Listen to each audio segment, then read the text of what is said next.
जब हम फिजिक्स की बात करते हैं तो उसका पहला कदम ही यह है कि हम इस ब्रह्मांड में मौजूद चीज़ों को क्लासिफाई करें। मतलब ये तय करना कि क्या सच में है और क्या सिर्फ एक एहसास है। एग्जैक्टली हमें ये समझना होता है कि चाहे वो एक विशाल पहाड़ हो, समंदर का पानी हो या हमारे लंग्स में जाने वाली ऑक्सीजन हो, ये सभी एक ही मूल चीज़ के अलग अलग रूप हैं, जिसे विज्ञान की भाषा में मैटर या पदार्थ कहा जाता है। Okay, let's unpack this. ये मैटर आखिर है क्या? मतलब बचपन से हम किताबों में पढ़ते आ रहे हैं कि हर चीज मैटर से बनी है, लेकिन एक साइंटिफिक नजरिए से इसकी असल परिभाषा क्या है? विज्ञान बहुत ही सख्त नियमों पर चलता है, इसलिए हर चीज मैटर नहीं होती। मैटर कहलाने के लिए विज्ञान ने सिर्फ 2 बुनियादी शर्तें रखी हैं। और वो 2 शर्तें क्या हैं? पहली शर्त, उस चीज में मास यानी अपना खुद का एक द्रव्यमान या वजन होना चाहिए, और दूसरी शर्त, वो स्पेस यानी जगह घेरनी चाहिए। बस जो भी चीज इन 2 टेस्ट्स को पास करती है वो मैटर है। अस्तित्व का असली पैमाना है। बिल्कुल। और इसी कसौटी पर हम यूनिवर्स की बहुत सी चीजों को फिल्टर कर सकते हैं। उदाहरण के लिए वैक्यूम ले लीजिए, यानी अंतरिक्ष का वो खालीपन जहां कुछ नहीं है। तो वो मैटर नहीं है? नहीं है, क्योंकि उसमें मास नहीं है। उसी तरह हमारी भावनाएं, जैसे प्यार, गुस्सा या शक, ये हमारे ब्रेन के सिग्नल्स हो सकते हैं, लेकिन ये जगह नहीं घेरते। हाँ, मतलब गुस्से का कोई वजन तो होता नहीं है। सही कहा। रोशनी या गर्मी भी एनर्जी के रूप हैं, मैटर नहीं। लेकिन सोना, चांदी, पानी या यहां तक कि हवा का एक छोटा सा बुलबुला, ये सब मैटर हैं, क्योंकि ये जगह भी घेरते हैं और इनमें मास भी होता है। ये परिभाषा तो बिल्कुल क्लियर हो गई, लेकिन विज्ञान सिर्फ थ्योरी पर तो विश्वास नहीं करता, उसे प्रूफ चाहिए होता है। बिल्कुल, बिना प्रूफ के साइंस में कुछ नहीं माना जाता। में सॉलिड्स और लिक्विड्स के मास को नापने का एक बहुत ही सीधा तरीका बताया गया है। स्प्रिंग बैलेंस वाला एक्सपेरिमेंट? हाँ, वही। अगर हम एक खाली बीकर लें और उसे एक स्प्रिंग बैलेंस से लटकाएं, तो स्प्रिंग थोड़ा खिंचेगा और एक शुरुआती वजन मिलेगा। और फिर अगर हम उस बीकर में चीनी या पानी भर दें तो स्प्रिंग और ज्यादा खिंच रहेगा। एग्जैक्टली। ये सीधा सा सबूत है कि पृथ्वी की ग्रेविटी उस चीनी या पानी को नीचे खींच रही है, मतलब उनमें अपना मास है। यहाँ तक तो बात बहुत आसानी से समझ आती है। सही कहा, क्योंकि सॉलिड्स और लिक्विड्स को हम देख सकते हैं, इसलिए उनका मास मानना हमारे दिमाग के लिए काफी आसान होता है। लेकिन मेरे लिए असली पहेली गैस है। मतलब गैस का वजन आखिर कैसे नापा जाए? हवा तो बिल्कुल वेटलेस फील होती है। अच्छा, ये एक बहुत ही कॉमन डाउट है ना? हाँ। हम दिन भर हवा के बीच से गुजरते हैं, अपने हाथ हिलाते हैं, लेकिन हमें कोई भारीपन महसूस नहीं होता। अगर गैस में मास है तो वो हमें फील क्यों नहीं होता? What's fascinating here is, यहाँ सबसे दिलचस्प बात यह है कि हवा भारी होती है, बस हमारा शरीर उसके भारीपन का आदी हो चुका है। अच्छा। हाँ, हमारे ऊपर वायुमंडल का हजारों किलो का दबाव हर वक्त रहता है, लेकिन हमारे शरीर के अंदर का प्रेशर उस दबाव को बाहर की तरफ धकेलता है।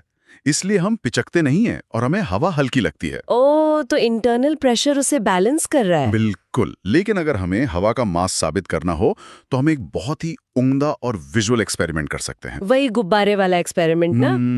हाँ, इसे एक तराजू के मैकेनिज्म की तरह समझते हैं। अगर हम एक रूलर लें, एक नॉर्मल स्केल, और उसे बीचों बीच धागे से बांध कर लटका दें, तो वो बिल्कुल हॉरिजॉन्टल बैलेंस हो जाएगा। ठीक है, एक सीसॉ की तरह। हाँ, अब हम 2 एक जैसे गुब्बारे लेते हैं, दोनों में हवा भरकर उन्हें बिल्कुल एक साइज का फुला लेते हैं।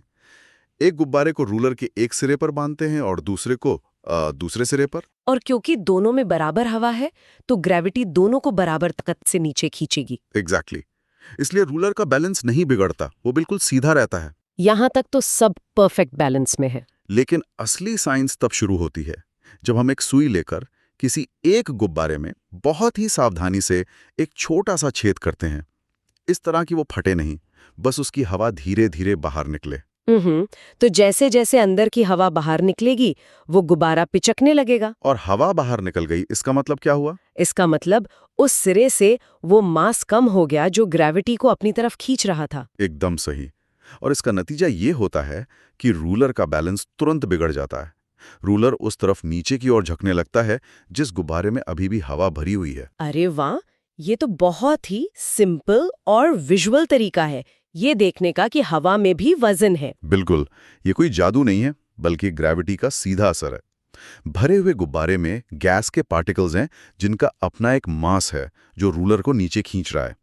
ये इस बात का परफेक्ट सबूत है कि अदृश्य गैस का भी अपना एक ठोस वजन होता है। ये सच में बहुत दिलचस्प है कि जो चीज हमें महसूस तक नहीं होती वो एक तराजू का संतुलन ऐसे बिगाड़ सकती है। हमारे नोट्स में इसी मास को साबित करने का एक और जबरदस्त तरीका दिया गया है। तो अगर हम सिर्फ 44 ग्राम ड्राई आइस का एक छोटा सा टुकड़ा लें जो दिखने में एक छोटे से पत्थर जैसा होगा और उसे एक मजबूत प्लास्टिक बैग में डालकर अच्छी तरह सील कर दें, तो क्या होगा? जैसे ही सब्लिमेशन शुरू होगा, वो 44 ग्राम का सॉलिड टुकड़ा गैस में बदलने लगेगा। मास गायब नहीं होगा, बल्कि मॉलिक्यूल्स एक दूसरे से दूर भागने लगेंगे। और वो बैग फूल जाएगा? बिल्कुल। हैरानी की बात यह है कि वो छोटा सा टुकड़ा जब पूरी तरह गैस में बदलता है तो वो लगभग 22.4 लीटर की जगह घेरने लगता है। बाप रे, 22 लीटर! हाँ, वो प्लास्टिक बैग पूरी तरह से फूल जाएगा और अगर बैग कमजोर हुआ तो फट भी रखता है। मतलब ये एक्सपेरिमेंट एक साथ दो बातें साबित कर रहा है। पहला, उस गैस का वजन अभी भी 44 ग्राम ही है, और दूसरा, गैस बहुत ही आक्रामक तरीके से स्पेस घेरती है। एग्जैक्टली, मास भी है और वॉल्यूम भी। Here is where it gets really interesting. यहाँ एक चीज बहुत ही इंटरेस्टिंग हो जाती है।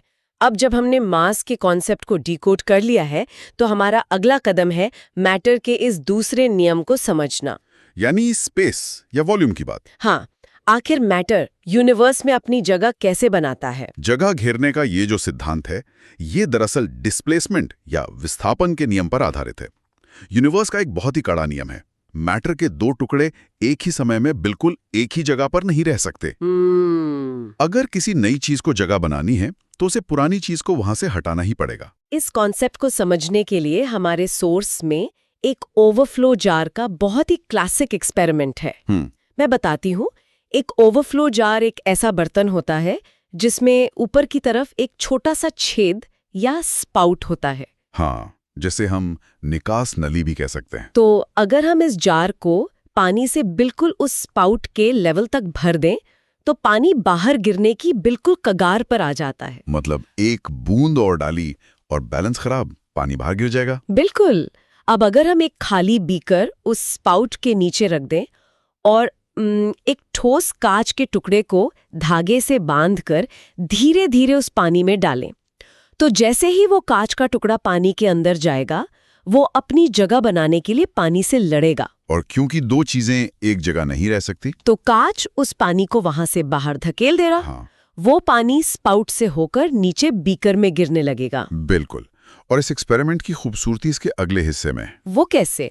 जब हम उस कांच के टुकड़े को बाहर निकाल लेते हैं तो जार में पानी का लेवल नीचे गिर जाता है, लेकिन जब पानी बाहर बीकर में गिरा था, जब हम उसे वापस जार में डालते हैं तो जार फिर से बिल्कुल उसी स्पाउट के लेवल तक भर जाता है। अरे वाह, न 1 मिलीमीटर कम न ज्यादा। बिल्कुल, ये एक परफेक्ट गणित की तरह है। ये साबित करता है कि उस सॉलिड कांच के टुकड़े ने बिल्कुल उतनी ही जगह घेरी थी जितना पानी उसने बाहर निकाला। मतलब ये डिस्प्लेसमेंट का बहुत ही सटीक प्रूफ है। लेकिन सॉलिड्स और लिक्विड्स के लिए तो ये डिस्प्लेसमेंट देखना आसान है।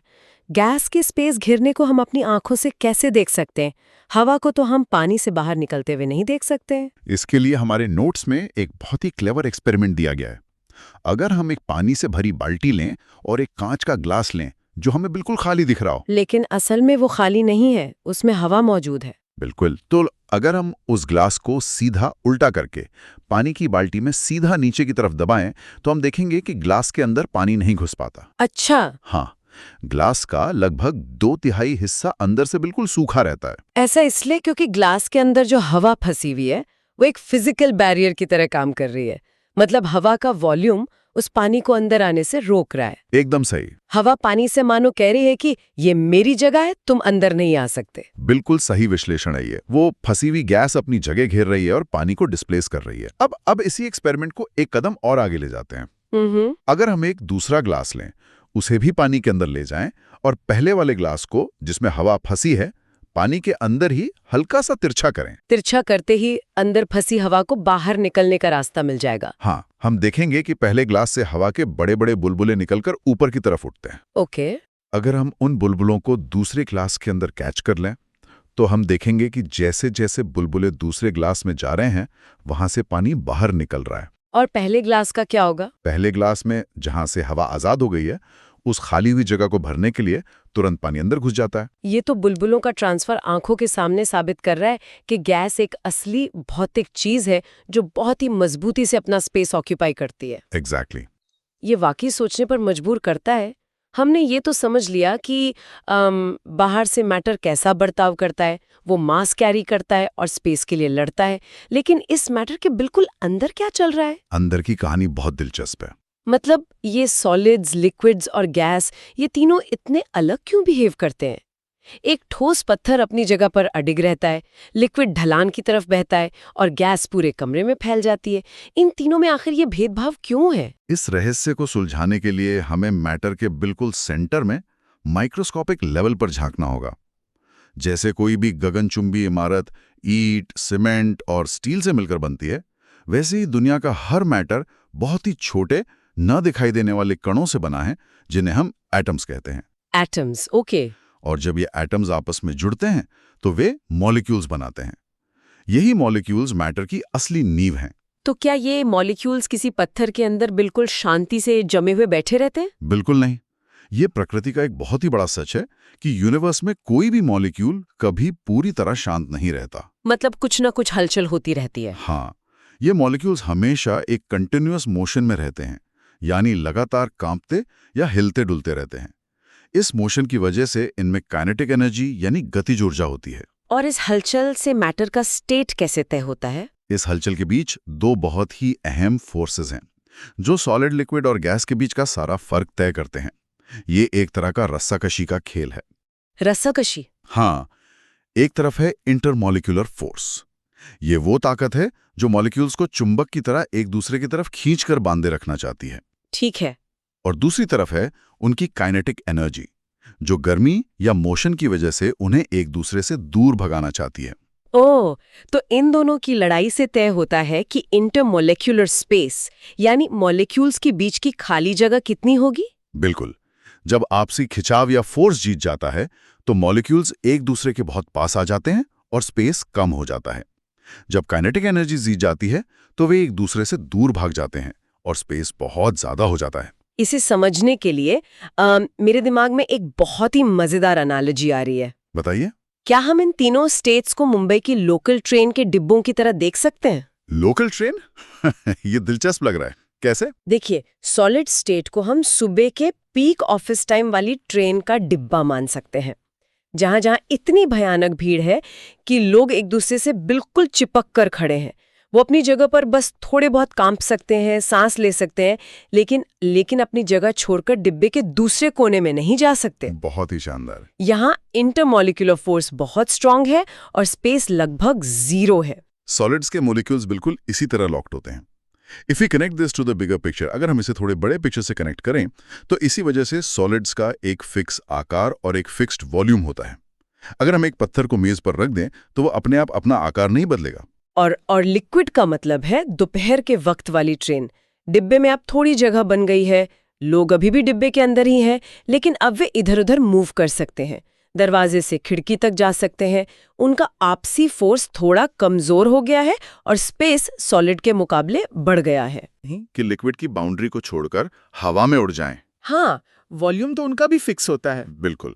1 लीटर पानी हमेशा 1 लीटर ही रहेगा, लेकिन उनका कोई अपना फिक्स आकार नहीं होता। उन्हें जिस भी शेप के बर्तन में डालो वे उसी के अंदर एडजस्ट हो जाते हैं। और आखिर में गैस, ये एकदम रात की आखिरी लोकल ट्रेन है। पूरा डिब्बा लगभग खाली है, अंदर सिर्फ 2-4 लोग हैं जो आराम से कहीं भी दौड़ सकते हैं, किसी भी सीट पर बैठ सकते हैं। यहाँ कोई फोर्स नहीं है, कोई एक दूसरे को रोक नहीं रहा, बस स्पेस ही स्पेस है। हाँ, ये एनालॉजी सच में बहुत काम की है। और इसी आज़ादी की वजह से इन तीनों स्टेट्स का फ्लो यानी बहने का तरीका तय होता है। वो कैसे? सॉलिड्स के मॉलिक्यूल्स अपनी जगह नहीं छोड़ सकते, इसीलिए सॉलिड्स बहते नहीं हैं। अगर हम एक प्लेट में नमक या चीनी गिराते हैं तो वो बहकर पूरे कमरे में नहीं फैलेगा, बल्कि उसका एक ढेर बन जाएगा। क्योंकि ग्रेविटी उन्हें नीचे खींच रही है, लेकिन उनका आपसी फोर्स उन्हें बिखरने नहीं दे रहा। बिल्कुल। और लिक्विड्स हमेशा ऊपर से नीचे की तरफ बहते हैं। उनके मॉलिक्यूल्स मूव कर सकते हैं, इसलिए वे ग्रेविटी के असर में ढलान की तरफ बह निकलते हैं। लेकिन गैस की तो बात ही अलग है। गैस के मॉलिक्यूल्स तो पूरी तरह आजाद हैं। हाँ, गैस हर दिशा में बह सकती है, ऊपर, नीचे, दाएं बाएं। इसका सबसे अच्छा उदाहरण हमारे नोट्स में दिया है। अगर हम कमरे के एक कोने में एक अगरबत्ती जलाते हैं तो उसका धुआं और खुशबू कुछ ही पलों में पूरे कमरे में फैल जाती है। हाँ, गैस के मॉलिक्यूल्स को जितना भी स्पेस मिलता है वे उसे पूरी तरह भर देते हैं। So what does this all mean? मतलब मॉलिक्यूल्स की स्पेसिंग और फोर्स के आधार पर क्या हम इन स्टेट्स के साथ कोई छेड़छाड़ कर सकते हैं? मतलब आप पूछ रही हैं कि क्या हम इन पर बाहर से जबरदस्ती फोर्स लगाकर इनके वॉल्यूम को दबाकर छोटा कर सकते हैं? हाँ, क्या ऐसा मुमकिन है? ये सवाल हमें कंप्रेसिबिलिटी के कॉन्सेप्ट की तरफ ले जाता है। इसे समझने के लिए एक बहुत ही बेहतरीन एक्सपेरिमेंट है जो कोई भी कर सकता है, एक डिस्पोजेबल सिरिंज का इस्तेमाल। डॉक्टर वाली सिरिंज, लेकिन बिना सुई के, राइट? हाँ, बिना सुई के। मान लीजिए हम एक नई सिरिंज लेते हैं। पहले उस सिरिंज को आधा पानी से भर लेते हैं, फिर उसके आगे के नोजल को एक रबर कॉर्क से या अपनी उंगली से अच्छी तरह बंद कर देते हैं ताकि अंदर का पानी किसी भी कीमत पर बाहर ना निकल सके। ठीक है, नोजल सील कर दिया। अब अगर हम उस सिरिंज के पीछे वाले प्लंजर को पूरी ताकत से अंदर की तरफ धक्का दें तो क्या होगा? मुझे लगता है प्लंजर बिल्कुल अपनी जगह से नहीं हिलेगा। बिल्कुल नहीं हिलेगा, चाहे हम कितनी भी ताकत लगा लें। ऐसा इसलिए क्योंकि पानी एक लिक्विड है, और जैसा कि हमने अभी एनालॉजी में देखा, लिक्विड के मॉलिक्यूल्स के बीच जगह तो होती है, लेकिन वो इतनी कम होती है कि उन्हें जबरदस्ती और ज्यादा पास नहीं लाया जा सकता। सही कहा, वह पहले से ही एक दूसरे के काफी करीब हैं, इसलिए लिक्विड्स को कंप्रेस नहीं किया जा सकता। तो गैस के केस में ये अलग होगा? हाँ, अब इस एक्सपेरिमेंट का दूसरा हिस्सा देखिए। अगर हम सिरिंज से पानी निकाल दें और उसमें सिर्फ हवा भर लें, अब नोजल बंद करके फिर से प्लंजर को दबाएं। इस बार प्लंजर काफी अंदर तक धकेला जा सकेगा। हाँ, और जैसे ही धक्का देना बंद किया जाएगा, अंदर की हवा का प्रेशर प्लंजर को वापस उसकी पुरानी जगह पर धकेल देगा। ऐसा इसलिए मुमकिन है क्योंकि गैस के मॉलिक्यूल्स के बीच काफी खाली जगह होती है। एग्जैक्टली। माइक्रोस्कोपिक स्केल पर देखा जाए तो ये जगह मीलों की होती हैं। जब हम बाहर से फोर्स लगाते हैं तो हम असल में उन मॉलिक्यूल्स को उस खाली जगह में एक दूसरे के करीब ला रहे होते हैं। इसीलिए गैसें बहुत आसानी से कंप्रेस हो जाती हैं। ये तो हमारी डेली लाइफ में भी इस्तेमाल होता है। सीएनजी गैस जो हम गाड़ियों में भरवाते हैं, वो कंप्रेस नेचुरल गैस ही तो है। बिल्कुल सही उदाहरण है। हजारों लीटर गैस को दबाकर एक छोटे से सिलेंडर में भर दिया जाता है। एक और बहुत ही दिलचस्प चीज जो हमारे सोर्स मटेरियल में फ्री सरफेस के बारे में बताई गई है, उसने मुझे काफी सोचने पर मजबूर किया। फ्री सरफेस यानी मैटर की वो बाहरी सतह जो किसी बर्तन या चीज से ढकी हुई नहीं है। हाँ, वही। अगर हम एक लकड़ी के ब्लॉक को देखें तो उसके पास बहुत सारे फ्री सरफेस होते हैं, ऊपर, नीचे, दाएं बाएं। हम उसे कहीं से भी छू सकते हैं, हवा उसे हर तरफ से छू सकती है। क्योंकि सॉलिड्स का आकार फिक्स होता है, इसलिए उनके पास अनगिनत फ्री सरफेस हो सकते हैं। लेकिन लिक्विड्स के केस में प्रकृति का डिजाइन बिल्कुल अलग है। अगर हम पानी को एक कप में डालें तो वो उस कप का शेप ले लेगा, अगर उसे गोल कटोरी में डालें तो वो कटोरी का शेप ले लेगा। लेकिन इन सब में एक चीज बिल्कुल सेम रहती है। लिक्विड की हमेशा सिर्फ एक ही सरफेस फ्री होती है और वो हमेशा टॉप पर होती है, और ग्रेविटी की वजह से वो बिल्कुल फ्लैट होती है। बिल्कुल, पानी नीचे और साइड से हमेशा बर्तन की दीवारों से घिरा रहता है। ये लिक्विड्स की पहचान है। और गैस के बारे में आपका क्या सोचना है? गैस के पास तो कोई फ्री सरफेस हो ही नहीं सकती, क्योंकि गैस के मॉलिक्यूल्स तो उस आखिरी लोकल ट्रेन के यात्रियों की तरह हैं। वे तो जिस भी कंटेनर या कमरे में होते हैं, उसकी हर एक दीवार, छत और फर्श से लगातार टकराते रहते हैं। मतलब वे कंटेनर को पूरी तरह भर देते हैं। हाँ, इसीलिए गैस की कोई बाउंड्री या फ्री सतह होती ही नहीं है। ये एक बहुत ही सटीक ऑब्जर्वेशन है। आज की हमारी इस चर्चा में इतना ही। मैटर के इस सफर ने यकीनन हमारे आसपास की दुनिया को देखने का नजरिया बदल दिया है। अगली बार जब हवा का कोई झोंका महसूस हो तो याद रखिएगा, वो सिर्फ एक एहसास नहीं, यूनिवर्स का एक बहुत ही ठोस हिस्सा है जो अपना वजन और अपनी जगह दोनों साथ लेकर चल रहा है।